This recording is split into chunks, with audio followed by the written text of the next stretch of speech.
Danielle, what the heck? We're in Chicago. Just so random. Hi. We're at a random hotel in Chicago. A random hotel.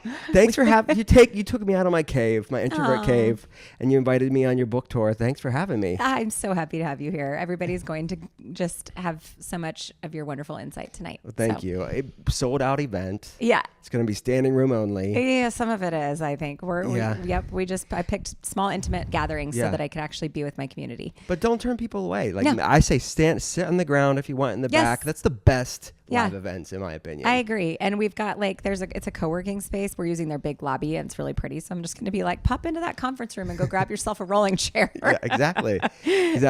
So what's everyone coming together for? What's the book? What's the book? So Make It Easy. It came out 2 weeks ago. Amazing. And I've launched, I do a book every couple years, but this is the first time that I've been able to be out on tour for a book in 4 years. Okay. I just have not been with my community. One came out in 2021, so that was not an option. And then we tried to do a tour in 2022, but my community is immune compromised.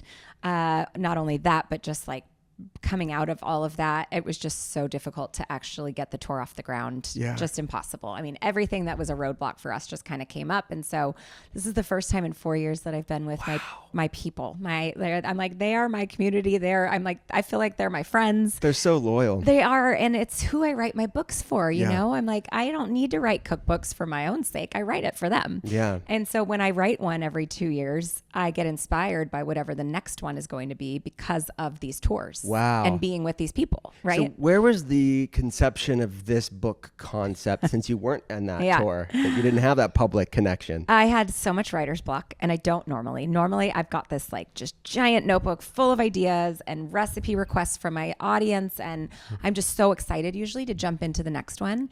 This one was really hard for me to jump into, and the concept actually originally came from my publisher, which, most of the time they don't ask me to write specific subjects. They kind of just say okay, pitch us, What send do us. you want to write about? Yeah, send us a proposal. They look through it. They'll veto things. They veto things for sure, but they don't usually say will you write this? Anyhow, this was in 2021 at this point, and they were like, can you write a meal prep book next? And because at the time, those were all the rage on social media, the videos, they were short and you're seeing one person create 3 meals, but then they're pushing it off into a bunch of lunches, closing all their lids and then showing this big stack full of containers. And so I think the publisher was trying to jump on a trend at the time. But what I told them was, sure, I will write a meal prep book, but I also want it to be a menu planning book. And I have 3 kids. I can't cook 2 dinners and then portion it off into a bunch of lunches. I have a 14-year-old son who will eat all of that in one sitting. And my 9-year-old actually eats almost as much. So I said, I'll write one, but I want it to be for families because I don't think there's a lot of meal prepping tips for families. A lot of times it is. It's here's one recipe, divide it into 4, eat it for 4 days in a row, or cook 5 pounds of ground beef and roast up a bunch of vegetables and eat it 3 times during the week with a different sauce. And I'm like, my kids and me, I love creativity in the kitchen. My kids would not go for that. They'd be really ground meat with roasted vegetables again. My husband he's an Enneagram 8. He is he doesn't mind. He's been eating chia pudding for the last 3 months straight for every breakfast with hemp seeds and flax and a whole bunch of stuff. He eats it every single day, does not get tired of it. He doesn't care. He's the routine is comforting to him. Routine is good. And whatever is just it's sustenance. Doesn't really matter to him. But anyway, so I just said, I will write this, but it's got to be for people who want variety, for people who want to shave the time, who don't want to have the mental load of planning their meals, and their grocery lists and all of that. And so then after that, I actually took to social media and I did a bunch of just surveys and polls because I couldn't be out with everybody. And I asked them, what kind of meal prepper are you? Or are you able to create, 3 dinners a week or 7 dinners, or kind of what's your normal? What do you strive for? Where do you kind of end up? Yeah. Do you freeze things? Do you like to batch cook? Do you like to take store-bought shortcuts? And so I just kind of took everything that they were telling me and what they wanted more of. And that's really where Make It Easy came from. Wow. So the planning for this book had to have been a lot different from a strategy and crafting standpoint. Oh my gosh. so different. Take me through that. That's a lot of, seems like planning and math and all of that stuff. Yeah. Well, so the number one thing, and I'm sure you hear this a lot too, I have surveyed my audience countless times over the last 15 years. anytime I go on a tour, anytime I launch a book, anytime, online course, whatever it is, I always ask for surveys. I just want their opinion. The two things that I have heard time and again that are roadblocks for people wanting to eat healthy is time and money. Right. And so I really tried to take those things into this book and give as much as I could to take all that, just the mind kind of space that it takes, the mental load. Yeah. And to help them be able to save money in doing so. And so, the planning, the recipe development part was the easiest, which it typically is for me. It comes easy for me. I've probably created, between my 6 cookbooks and my blog, I've got to have at least a catalog of probably 6,500 recipes somewhere around out there, like all together. I love doing it. I just love doing it. But the planning to try to take the mental load from the reader was huge. Take the guesswork out for them. Yes. So not only figuring out which recipes go well together, right? We start every chapter with this grid, and it's your 4 meals for the week. And then there's one that we call a back pocket dinner. It's kind of like if you have time, or you don't want to do leftovers, or, you don't pick up takeout. And so it was figuring out which recipes went well together, which meant for me reducing waste. So if you were going to use, cilantro or some greens or a half a can of coconut milk on Monday, you had to use those things up in the other recipes because I didn't want you to have stuff just sitting in your fridge. And then, once I got the recipes figured out and these ones go together, it was like this puzzle piece. It was like a giant Because are you actually buying the foods, walking through as if you were the reader? Yes. Oh, yeah. We did everything. I tested all the make ahead steps, the prep ahead steps, even so much down to I'm going to put this in the freezer and see how long it's going to last. Or I'm going to make this sauce on a Sunday. I'm going to stick it in the back corner of my fridge and I'm just going to let it sit and see how many days I can tell people that that they can get things done in advance. Yeah. So once I planned out the meals, then came the grocery list, and that was an astronomical task because I've made a few and they're a beast. They Not are. to the level that you've done, I can't imagine. They are, but that's also what saves so much time and so much money because people end up going to the grocery store 3-4 times a week because they don't go in planning the first time. Yeah. So they end up with waste. They end up, not having what they need. They have to go back. Then you go hungry and you buy things you shouldn't buy. And so the goal is that you can shop once for the week and you've got everything in there. And so I've combined your comprehensive grocery list and broken them down by department of the grocery store. And then with that, my husband, Ryan, which I forget if you guys have met, but you would totally hit it off. I feel like we know each other. I know. I talk about him all the time. Yeah. And same, I have not met your other half. We have to make it happen. Yeah, we do. All these years later. We do. So he went back to work I have a free app. It's called Shop the Book. It's available on Android. It's available on Apple. It's a cookbook companion app. Okay. And we put it out a few years ago, completely free. It's meant to be a tool to continue to be able to use my cookbooks to like their fullest extent. Got it. And so when I was going through this book and making the meal plans and the grocery list, I just said, what if somebody can't make one of the recipes? What if they can't have pork? Or, and I gave an abundance of substitutions on each recipe on the sidebar. But there's, in our community, there's always somebody that has an allergy or an intolerance. And I was like, I really still want this book to be usable for them. And so he went back to work with a developer that he also hired to help work with us, work on the app with us. And you can go through now and make your own meal plans, and it auto-populates your grocery list. Wow. So you can really use the book to its fullest extent, whether or not you cook chronologically through the 15 meal plans and then you're like, okay, what's next? Or you can't make them as is. You can just tap each recipe. So you can be like, I want to make that, meatball pasta. I want to make that halibut. I want to make that salmon. And I want to make that fridge clean out shrimp sheet pan is what I call it. And it'll just auto-populate your grocery list. That's amazing. Yeah. So it just makes it more than just a book. Any app store. So I'm not familiar with Android, but I think it's Google Play. Yeah. I'm an Apple user. Yeah, right. Does anybody have an Android? I think you know what they do? All of the text messages with like the sports moms. There's always the one with the green. Yeah. My sister-in-law, shout out to April. She is the one in our family. Yes. And I keep her out of the text script because it annoys the crap out of me. And you can't send photos either. I know. Sorry, Android users. We do love you. So it's in the Apple store and it's in the Android store, and all 6 of my cookbooks are there. And so you can actually create meal plans and grocery lists from across all 6. You can say, I want to make my favorite from the first book and from Celebrations. Celebrations is my favorite. Besides this one, Celebrations. That's what I say too. Cool. Yeah. I cannot pick a favorite recipe, but I can pick a favorite book. And really, that's your favorite? Oh, I'm a holiday lover, first of all. Yeah. But the biggest reason why I love it is because when I was first diagnosed with ulcerative colitis and then had to change the way I ate completely, I realized when I sat down to write celebrations, there were 12 times during the year that I felt completely left out, that I felt like I had to lose and, neglect all of my traditions.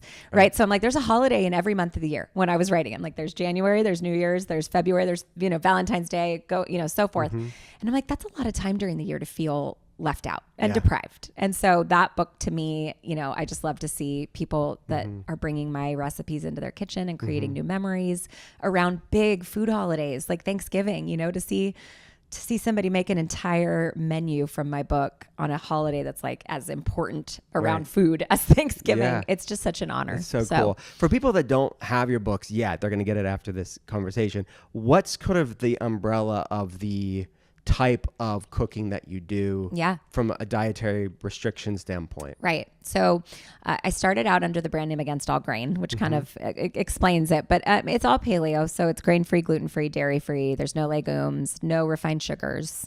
What else? I'm like, I think that's kind of it. I try to focus on what we can have. So it's full of healthy proteins and fruits and vegetables, seeds. Yes. Yeah. Yeah. People wouldn't know it, right? I mean, you look at your recipes, unless I just asked you that question, they would look at it and just delicious, yummy food. Yeah. You know what? That's always my goal, because when you have chronic illness and an autoimmune disease, or you're eating a certain way because you're, trying to heal something, or you have a food allergy, you already feel like the outsider always, you always feel isolated.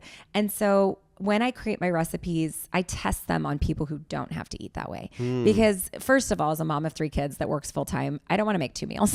That's right. Second of all, if I'm hosting people in my home or I'm going to somebody's house, I don't want to take something and have to like put a little, label on it that's like, this is the gluten-free one, or this is the paleo one. Yeah. I'm like, I just want everybody to be able to enjoy the food. Now, if you have a nut allergy or something, I will label that. But my goal is that the food just tastes amazing, and that you're not really wondering, what's in this or what's not in this. It is my favorite thing to serve, somebody like my pumpkin pie or whatnot. And then once they love it and they finish it, I'm like, do you know that there's no grains or dairy in there? And it's sweetened with maple sugar or maple syrup, So I do love to tell people after, but I don't really like to lead with that. Yeah. Because people just have a mental barrier when it comes to it. They do. And what you said, a few things that I've seen a lot. People feel isolated when we were talking about the holidays. And your book is a lifeline for a lot of people. And I've heard time and time again, people will bring the recipes to a family function. Yeah. And then it'll turn people that would never choose this way of eating and realize, oh, the mystique is gone. Yes. The sort of the unattainability of it, or like they're feeling like, oh man, this isn't going to taste good. Right. It's both and. It's food that's going to love you back, but it's also going to taste good. Yeah. So do you hear that a lot? Oh my gosh, so much. And my family, honestly, is a testament to it. They had walked with me through my diagnosis and being very, very sick in hospitals. And there were a few Thanksgivings where I would bring my own food and I would look at everybody else's kind of longingly. And then after I wrote Celebrations, my family just kind of rallied around me, and they had tasted some of the things I'd brought over the years, so they trusted it. And every Thanksgiving now for the last 6-7 years is completely recipes from Celebrations. There's not a single, there's not a alternative stuffing or an alternative pie. It's just everything is grain-free, dairy-free, refined sugar-free. And every single Thanksgiving, everybody's like, I don't feel so tired. I don't need to go take the Thanksgiving nap afterwards, you know? And along the tour, I would say one of the biggest questions that I get is, I know a family member that needs to eat this way. I know they can benefit from it. Or I have a child that was recently diagnosed with celiac or Crohn's or, ulcerative colitis, just the laundry list goes on. How do I best get them to try this way of eating? And I say, you can't just sit down at a table with them and just be like, you have to do this. And like, make them something delicious. Make them my chocolate chip cookies, or make them a batch of like my brownies, or something that's just really fun that most people would hear grain-free and think like, oh, it's going to taste like cardboard, right? So I'm like, make them something that'll win them over before you try to open that conversation. Yeah, because what's the gateway food? Yeah. What's the gateway food? You know, I'm like, make them something, then chat about it. And then what I love about what you do and what I'm excited about for tonight is, I do think people love to hear the benefits and to see the data, or to, hear why eating this way is helpful. I mean, mine's anecdotal, and I can talk about how far I've come in my health. But I do sometimes think there's certain people that just are a little more analytical, and they need to really kind of understand why it's helpful. Yeah, and it's what's going on right now with the amount of food sensitivities. I mean, we're talking about diagnosable autoimmune issues, which that's growing, of course, Right. too. But then there's this larger spectrum, this inflammation spectrum of issues where people, the family and friends that you're having at the party or the holiday, they may not be diagnosed. Right. But they're going to feel better when they eat real food as a just general rule. But people don't even know they have food issues. Right. But then you go and remove a lot of these things and then they feel better just through it. Yeah. So, yeah, I'm all for the gateway food. Yeah. Start with something like that. And I tell people that too. You know, I had a woman the other night that was in tears and she just said, I forget what she was diagnosed with. It might have been a thyroid or Hashimoto's or something like that. And you know, she was just not very full of hope. She was like, I know I need to eat this way. My family won't do it. My husband doesn't really want to do it. And it's really hard for me when the pantry's stocked with all these things, you know? And I said, if you could get him to jump with you on board 30 days, I guarantee you that he will look back and be like, I felt so much better those last 30 days, right? And then once they have that tangible evidence that even though they're not diagnosed with something, like my husband, he did it with me, but they feel so much better. So even though they don't have, you know, something on a chart that says what they have, they're like, wait a minute, this is how I should be feeling. More energy. I'd like to feel this way. Yeah, exactly. And it's not like this bad, like restrictive, punitive, I can't have it. It's like, no, I like feeling better. Yes. I like feeling great more than I thought I wanted that thing. Yes. And it's not choosing between one or the other. No, it's just, is this worth it? Is this food worth feeling crappy like I used to feel? Or, you know, do I want to keep on this path and continue to feel much better? Like sleep, like you said, sleeping better, joint pain, migraines, you know, the things that we just kind of learn to live with, that we're just, like, we resign ourselves to. And just getting older. Yes. This is just who I am. Yes. The body, so many people gaslight themselves. Totally. With this stuff. It's like, it's just my lot in life. But the reality is like, no, inflammation's ubiquitous. It's common, not normal. And there's a difference between the two. Yeah, I like that. Common, not normal. That's good. So it's one of those things that, and not to stereotype, but guys, like if the woman is changing the foods, what I've typically seen is my patients' partners and spouses, they respond so much faster. They get away. You know what I mean? There's this ease that a lot of guys have when they just change a few things. Yeah. And you're just like, what the heck? This is so freaking unfair. Yeah. Because my patients work so hard. Yeah. And the guys are like, do 3 things. And then their labs are like wonderful. They feel amazing. It's unfair. I'm aware of the unfairness here as a stereotype. You know what? I had Taylor Dukes with me in Boston, and I asked her that because, of course, my audience is mostly women, but I've also read the statistics that, you know, 50 million Americans with autoimmune disease, 80% of those are female. And I'm like, why is that? And you know, too, I got diagnosed with ulcerative colitis when I was 22, and I'll never forget my GI doctor. He was an older gentleman, probably in his 60s in San Francisco. And he said, I used to treat IBD patients that were men in their 40s to 60s. And now every one of my patients looks like you know, 22, female, high type A mostly, he said. But you know, I'm just so curious why that is. Right. And I also see that shift. Sadly, I see more and more men as telehealth patients now. So what I said just now is becoming increasingly shifted. Interesting. Because I'm seeing more and more guys with these complex issues, whereas like maybe 8-9 years ago it was mostly women. Yeah. So I don't know. I mean, I think something's got to give with the way we're living life. And we're coming to the sort of massive tipping point when it comes to microbiome issues, really is what this is human immune issues, for sure. And I've looked into the research around the X chromosome linked with autoimmunity and how women, that's one of the components as to why women have more autoimmunity, and estrogen's role in this, whereas estrogens it modulates the immune system in a different way. And especially during someone's menstrual cycle, they'll notice different impacts when it comes to their symptoms oftentimes, because it's how it's impacting inflammation. And many women will notice the improvements of their symptoms during pregnancy, and can often know even a triggering of some symptoms around their menstrual cycle too. That was me. I went into complete remission with each of my 4 pregnancies, but had a flare up like clockwork when I would start to reduce the breastfeeding, and hormones would start to kind of, you know, fluctuate or even out. And every single time it was like clockwork. 9 months usually was when I would have a terrible flare. I also, have you heard of microchimerism? It's this this phenomenon that happens when moms are carrying their baby. There's an exchange of cells happening between baby and mom, and when the baby's born, the baby cells, the fetal cells, are not, if they're not fully recycled out and cleared out, it's in the body. The immune system can see these foreign cells. So when estrogen starts fluctuating in, there's that molecular mimicry. Yeah. So that's another potential component for why women notice postpartum their symptoms getting worse. Yeah. There's sort of confluence of factors, which is fascinating. Yeah. Yeah. So let's talk about the two things, time and money. You said there's like the two biggest things of what people are saying are keeping them back from doing things sustainably that love them back. Right. So let's talk about time first. I know people can get the book to learn all the time tips, but what are some things that people can start doing right now to make this practical and realistic for themselves? Yeah, I mean, the book is your guidebook. That's what we titled it, is your guidebook to healthy meal prepping and menu planning. And if you follow it to a T, it's just going to take, you don't have to think about it. Yeah, I said, I basically have done everything in there for you besides coming into your kitchen and cooking. Wouldn't that be Which nice? I would Danielle love to Walker do. showing up. For everybody. So, practical things. I think most people do not use their freezer enough. Okay. I am 100% a proponent of doubling up on a recipe, especially if you do have a family, or even if you're a single person, maybe not doubling because that might be too many servings.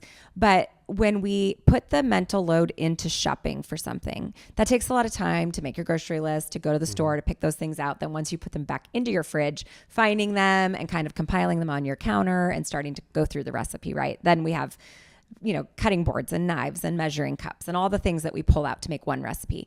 If you double that, you're not making any extra work really for yourself. It might take you a few extra minutes to chop the double amounts, but you're only pulling everything out once, you're shopping for it once, you're only measuring, using the same sets of measuring spoons, you're not washing those twice. And so I do what we call freezer kits. And so if I'm going to make something, for instance, I have an orange sesame chicken that uses coconut aminos, and we do it over cauliflower rice, and it can go in the Instant Pot or the slow cooker. And so usually what I do is I just throw one into the slow cooker, and then as soon as I get that in there, while it's all still kind of out and fresh in my mind, I eyeball another one. I don't even measure most of the time anymore because I've already made it once, right? So I'm kind of like, I can just eyeball this and doctor it up later if it's not great.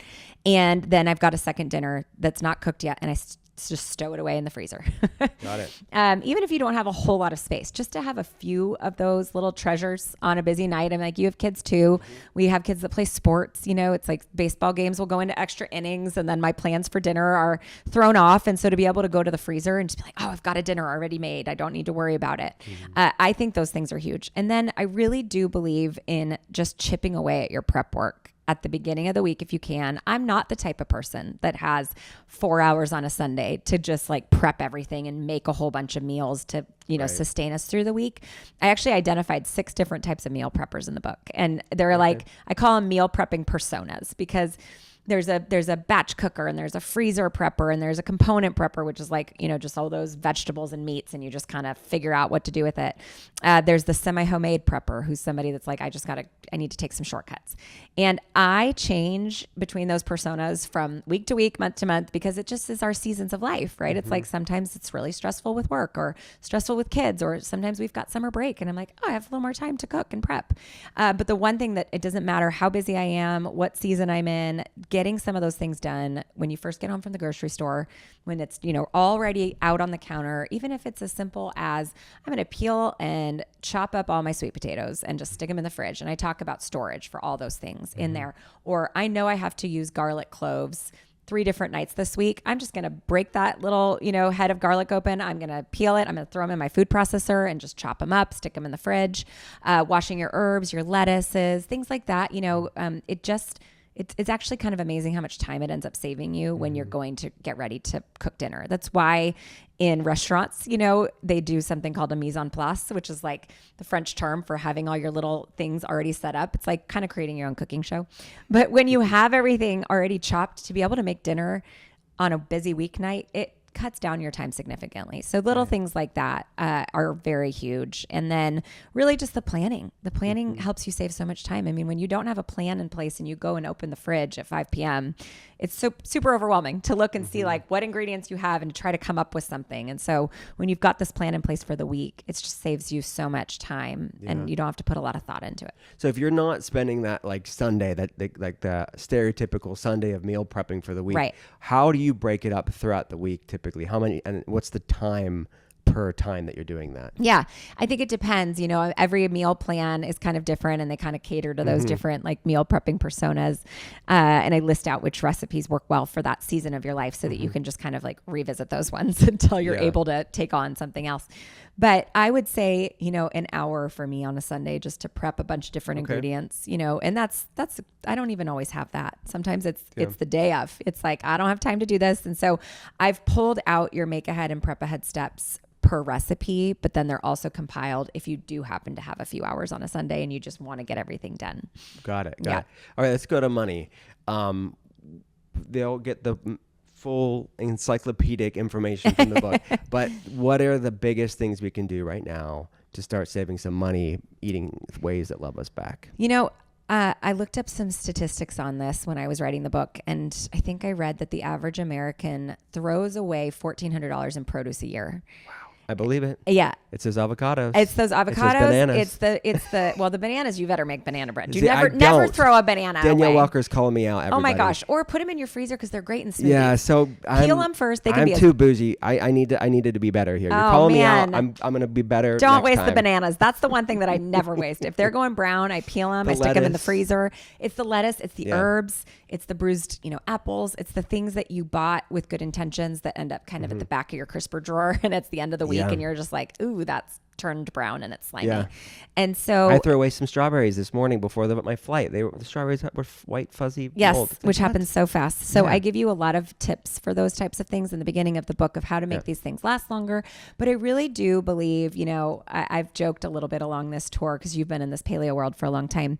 That question always comes up. How do I do this? How do I save money? You know, and I remember asking that when I was a newlywed and first had to switch this way. And somebody on a paleo panel was like, just buy a half a cow. That'll save you a ton of money. And I'm like 22 and living in an apartment, you know, no freezer for a half a cow, let alone do I like know how to source that or butcher it. But that's such an inside thing, right? I mean, that's like a local country thing. I hear that all the time where I live. I'm sure it's great. I'm sure you save a lot of money. Half a cow's everywhere. Just half a third of a cow, fourth of a cow. That's how we count things in Pennsylvania. I give you tips that are a little more practical than that. Okay. But, you know, in the same vein, if you buy a whole chicken that's raw, it is sometimes $2.99 a pound, even for an organic one sometimes, right? But if you buy organic, skinless, boneless chicken breasts, they can run you like $13 a pound. And then you're not getting the bones that you can make bone broth with. We have a Cobb salad where you can actually fry up the chicken skin and use it as croutons. Wow. So I will say, I think the waste aspect is honestly where people exceed their budgets because they buy a bunch of things and then they're not using it all. Yeah. And so that is honestly my biggest tip. And also, when we go back to kind of being in this paleo world now for 13 years plus, it was ingrained in me that I had to get everything organic. I had to get everything grass fed. I had, you know, had to do everything like the top caliber. And I will say, I think you have to kind of give yourself some grace. Yes, you know, I'm like, if you're cutting out sugars and processed foods and seed oils and you're eating conventional produce and you're eating, it's okay. It's okay. So I think that's fine. You know, so shop the sales, go to Trader Joe's. I think that I had to let myself figure out that a bit too, because I think I was even kind of proponent and culprit of it almost at the beginning. Well, and you do what you can, right? Yes. If you can do that. If you can, great. It's not stressing you out if it's within your budget. Right. But I don't want to alienate any people, and pragmatically, you're going to get way more benefits than if you didn't do it at all. Exactly. That's what I say. I'm like, you're making a huge step by, you know, choosing fresh produce over packaged, you know, things. Yeah. And those of us in small towns, I don't have access to organic everything. Yeah. Many people around the country don't. Yeah. But you know what you do have access to, and this is what I tell people, I don't think they realize, if you're in a small town or any town really, your farmers markets are your best option because a lot of the stuff that is put onto the produce that makes it less healthy for you in grocery stores is Right. because they have to pick it early and they have to transport it. And so if you're buying local produce from your local farmers, it's going to just inherently have less chemicals on it in general. Absolutely. So you're already doing better that way too. And it's more affordable. If more affordable, you're supporting the local economy and local farmers. Yeah. And also say too that I always say, like, get to know your farmer, because there's a lot of local farmers that they can't afford to pay for the organic certification. But if you know, talk to them, hey, what do you use? Right. They may be quote unquote organic, yes, unofficial. But they just don't have the seal. Yes, because you're right. It costs a lot of money to get that certification. Yeah. So shop locally whenever you can. Yep. Okay. What grocery stores, like, what are your favorite? You mentioned Trader Joe's. Like, what are some other ones that, like, on a budget that you love? Yeah, I mean, gosh, we're so fortunate these days. I feel like when I first started this, I had to only shop at Whole Foods, and that's where my budget was just blown completely. I love Whole Foods, but I feel like you can go anywhere these days. You know, I mean, I've traveled to friends' houses in Nashville and been able to find all the things I need, even baking ingredients for grain-free at their local stores. I know people love Aldi. I love Trader Joe's. I love Sprouts too. Because Costco. Costco has so many options these days. I mean, we have Safeway in California, and they have a giant gluten-free and organic section. So you know, I think it's really about finding, like, I know some of my favorites. I know the grass-fed ground beef at Trader Joe's is like half the price of any other place. And so that's where I go to get my ground beef, or I'll stock up on, you know, chicken, or if it's on sale. I know that they have coconut aminos and that they're significantly less. I love Thrive Market too, but I just kind of figure out where I find the things that I love, and if they're on sale, I stock up there, you know, or I kind of go to certain places. I'm not going to 5 grocery stores for any given recipe, but I know kind of where I can save and where I can go. I love it. So at this point, you're in the middle of this book tour. Do you have the next book in mind? So I do, actually. This is one of the few occurrences, and it's come from the book tour again, but I already kind of had planned on it. This just solidified it. So the next book will be a baking book. Okay. Yeah. And then the concept that I've been dreaming of doing for a really long time, actually, we've been talking to networks and streamers forever about doing a show around this concept. But I've been pitching you. Oh man, wherever I'm at. I am trying. We've been working on it for years and years and years and years. It's gonna happen. I hope so, because I think that the message is needed, and I think that it would be such a joy for people to watch and to see families that have had their lives transformed from, you know, being bedridden and sick, and then getting to enjoy food again.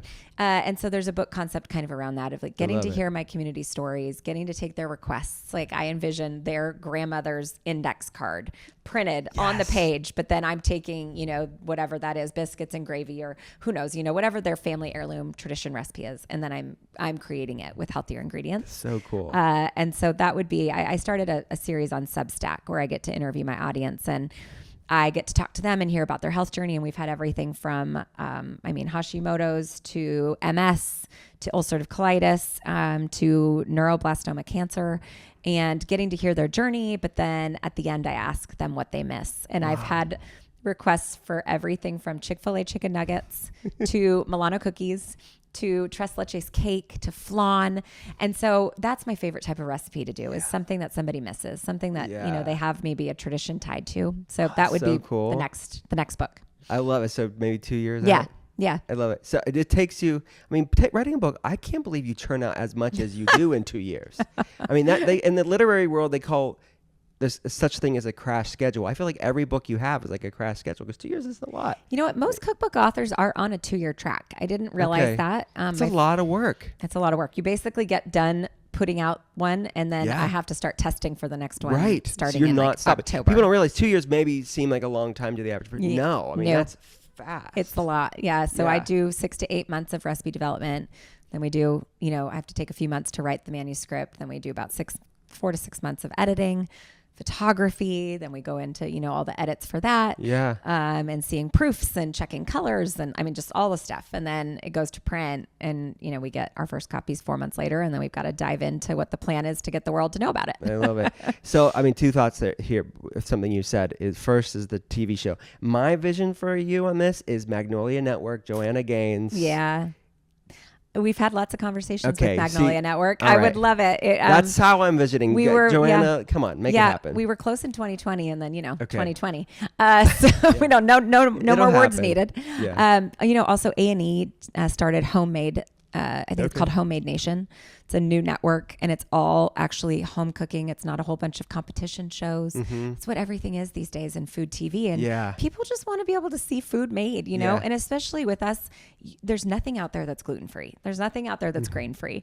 And to be able to see something made, and especially when there's ingredients that are like coconut aminos or arrowroot powder, and to somebody who's not super familiar with that, they might look at that and be like, oh, I don't know what that's going to look like. But then you see it and you're like, oh, that looks like soy sauce. That looks like cornstarch. That looks like a normal gravy. That looks like a normal muffin, you know? And so to see it, it just, when we talk about those barriers and kind of like thinking everything's going to look or taste like cardboard, it's really nice to see it. The more I think about it, it's insane. I mean, you'll be the first one, because why hasn't TV streaming networks I can tell you why. Why is it? Because their advertisers are like, oh, right, big food. Why didn't I think about this? I mean, they don't want a person on there, you know, making food that's free of butter and sugar and things like that, when that's the products that they're advertising trying to sell. Of course it is. It's down to the conflicts of interest of advertisers, 100%. like with so much with television. So I and started streaming. just doing it on my Substack. And on, you know, because I was like, all right, for now, we're just going to do this ourselves because our community needs it and they love it. I am so out of loop. People keep telling me, well, you need to do a Substack. I don't know what a Substack is. It's basically like an email list, but it's also kind of like a blog. Okay. So I moved everything there over the last year because I was just so tired of social media and that I couldn't connect with my audience. They didn't see half the things that I posted. And the fees of keeping a blog up were just astronomical. Wow. And so what I love about it there is they have video hosting capabilities. So I'm back to doing 30-minute recipe. The 30-second reel thing was killing my soul. I want to start from start to finish. I want to show you a recipe. I want to stop. I want to talk to you. I want to show you what the different subs could be or why I chose this flour or why I chose to use a food processor instead of a mixing bowl. And I want you to see what the end result looks like. And if I'm going to spend that much time doing that, I want you to see it. And so when you post something on there, it immediately emails directly to people's inbox. So there's no like algorithm issue. No algorithms. No algorithms. You're not suppressing content because of conflicts of interest. Yes.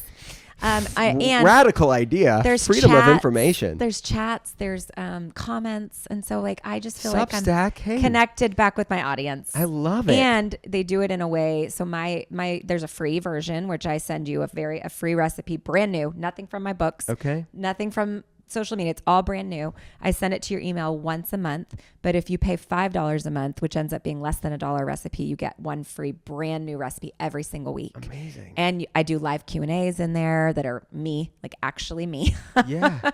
And you're not fighting to see, you know, the people you follow. So I love it. It's been That's so cool. It's given me like so much life again. It's like what we used to do. It's exactly what we used to do. I had to go find a new home. Yeah, I had to find a new home. So my blogs are still there. There's thousands of recipes on my blogs, but the bots and the comments and just and the ads and all the things, you know, that had to kind of go up there over time. And then just the fees of keeping a blog up. I mean, it's like, it's expensive. It's expensive. So websites are expensive. I moved over and I am so thrilled. Cool. I tell my audience there, like we made the New York Times for Make It Easy. Congratulations. A day before I even went onto social media, I was like, I have to tell you all because you are my people. And so I tell them these things and we have conversations about things that I don't have on social media because so cool. It's a safe place. You know, somebody called it a walled garden the other day. They're like, it's your safe people. It's your people that want to be there, that, you know, it's not just some random person that happens upon your post that wants to make their voice known. They're really choosing to be there. And, you know, after this many years of doing it, I'm like, I want to be with the people who choose to be here. Amen. Yeah. No keyboard warriors on Substack. Yes, Cause they're no keyboard warriors on Substack. Oh my gosh. It's a happy Literally, place. I just started to tear up. I'm so sick of this social media. All right, my friend, we have to go. Yeah, we got to go to this event. Book tour where all the Substack fans will be there. That's tonight. right. They are. They're gathering. There's actually like 10 of them coming in. Flew from all over. Yep, because they've become friends on Substack and in my course. And so this is the first time they're meeting up in person, and they all chose to come to this one. Awesome. Yeah, super fun. I'm excited to meet your community. Yeah. Well, tell people where do they can get the book, where do they get your Substack and the app again. Yep. So the app's called Shop the Book, free on any device. DanielleWalker.substack.com is my newsletter where I publish all those new recipes and videos. Make It Easy is in Target. It's in Barnes & Noble. It's on Amazon, of course. It's at your local independent bookstore. You really can get it kind of anywhere books are sold. Amazing. Danielle, come back anytime. I will. I love it.